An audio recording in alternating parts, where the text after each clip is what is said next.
Tak tohle je šachová hračka, která se jmenuje Merlin.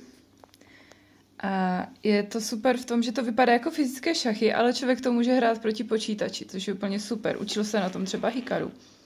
A tady bohužel z tohohle vypadl magnet, což je blbý, no, ale jinak by v ní všechno měla fungovat v pohodě. Má to 72 levelů. Včera jsem hrála proti 5. levelu a prohrála jsem, takže uvidíme. Já moc nevím, jak se to pouští. Level 1, no. New game.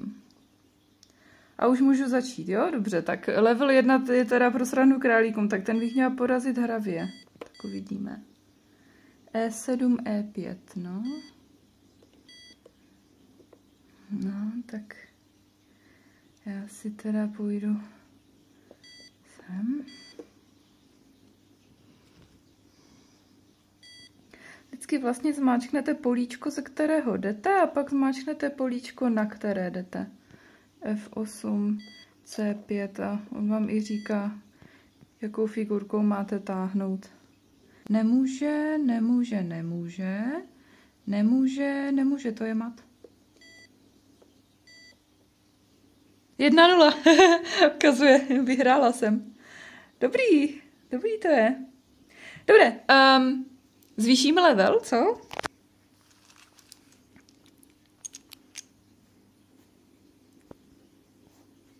Level 2. To jako mám zase táhnout bílýma, nebo...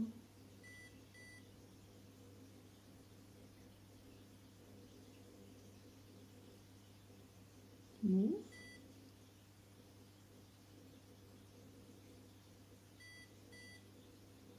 Aha, C2 na C4.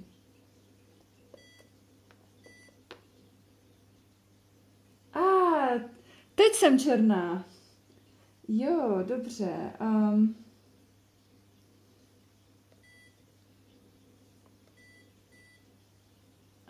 B1, C3. To vypadá dobře. Jak já to využiju? Vánoce! Christmas! G1, F1. Aha. Tak, dáma je moje. Jo, 0-1 až na to, že černá jsem já, takže jsem vyhrála. Takže tohle je mat? Jo, tohle je mat, no. Takže střelec.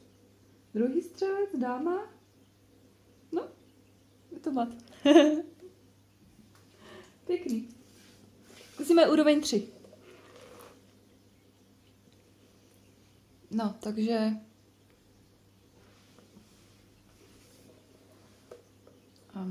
Já si to zase dám do ruky.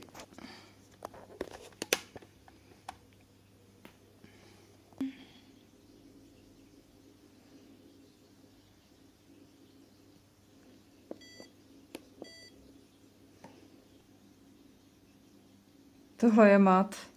Ty vole. Jaký ásad, jo. A level 3 už je pro mě, dámy a pánové, tak jako level 3 a 4, no. 5 už to je 800 elo, já mám 650, takže level 3 až 4 je pro mě jako dělaný. Tak to bylo všechno. Fajná hračička na cesty. Budu hrát šachy, kam se pohnu. A i bez internetu. Nazdar.